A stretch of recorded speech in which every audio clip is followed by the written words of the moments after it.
LDF സർക്കാരും LDF നേതൃത്വം കൊടുക്കുന്ന ഒരു കോർപ്പറേഷൻ ഭരണസമിതിയും തമ്മിൽ ഏർപ്പെട്ടിരിക്കുന്ന കരാർ അതുപോലെ നടപ്പിലാക്കണം. ഇത്രമാത്രമല്ല ഞങ്ങളുടെ ആവശ്യം.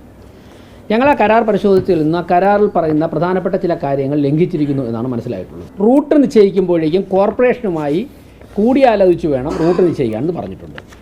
ഇപ്പോൾ ഈ ബസ് ഓടുന്നതിൽ റൂട്ട് നിശ്ചയിക്കുന്നതിൽ യാതൊരു തരത്തിലുള്ള ചർച്ചയോ ഒരു തരത്തിലുള്ള ഇടപെടലോ കോർപ്പറേഷനുമായി ബന്ധപ്പെട്ട് നടത്തുന്നില്ല എന്നാണ് മനസ്സിലാക്കാൻ സാധിച്ചത്. ഞാൻ വന്നതിന് ശേഷം ആ മീറ്റിംഗ് വിളിക്കാൻ സാധിച്ചില്ല, ഒരാഴ്ചയായിട്ടില്ല. പ്രധാനപ്പെട്ട മറ്റൊരു കാര്യം പറയുന്നത് പ്രോഫിറ്റ് ഷെയർ ചെയ്യുന്നതിനെ കുറിച്ചാണ്. 17ാമത്തെ പാരഗ്രാഫിൽ പറഞ്ഞിട്ടുണ്ട്, modality for possible revenue sharing on account of the income accrued through the operation of these buses shall be worked out separately later by a joint team representing all the 3 parties. ഈ 3 കക്ഷികളിലും പ്രതിനിധീകരിക്കുന്ന സംഘം ഒരുമിച്ചിരുന്ന് ആലോചിച്ചിട്ട് revenue share ചെയ്യണമെന്ന് പറഞ്ഞിട്ടുണ്ട്.